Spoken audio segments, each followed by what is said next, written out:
शेर के माँ दुर्गा का वाहन बनने की कहानी तब शुरू होती है जब देवी पार्वती घोर तपस्या करके भगवान शिव को पति के रूप में पाने की कोशिश कर रही थी।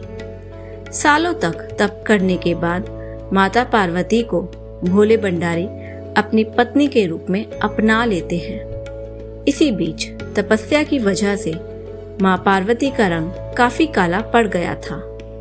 एक दिन ऐसे ही बातचीत के दौरान भगवान शिव माँ पार्वती को काली कह देते हैं। यह बात उनको पसंद नहीं आती।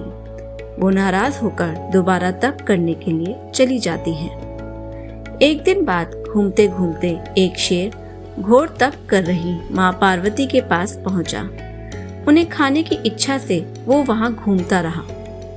माँ को तप में लीन देखकर शेर भी वहीं इंतजार करता रहा।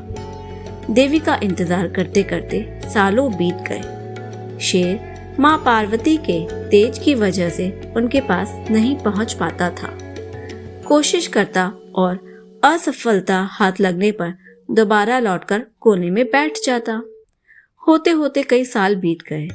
माँ के तप से खुश होकर भगवान शिव प्रकट हुए और माँ से मनचाहा वर मांगने को कहा।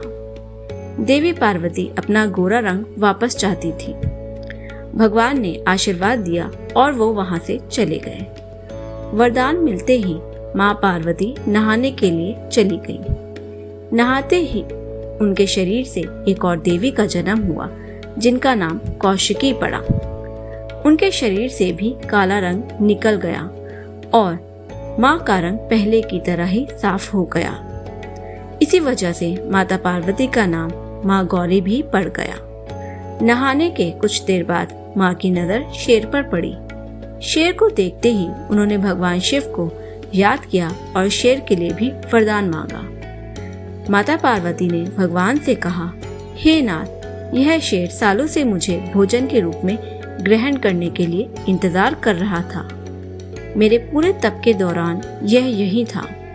जितना तप मैंने किया है उतनी ही तपस्या इसने भी की है।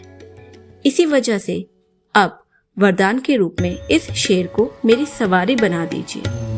भगवान ने प्रसन्न होकर माता की बात मान ली और शेर को उनकी सवारी बना दिया। आशीर्वाद मिलने के बाद माता शेर पर सवार हो गई और तभी से उनका नाम माँ शेरावाली और दुर्गा पड़ गया।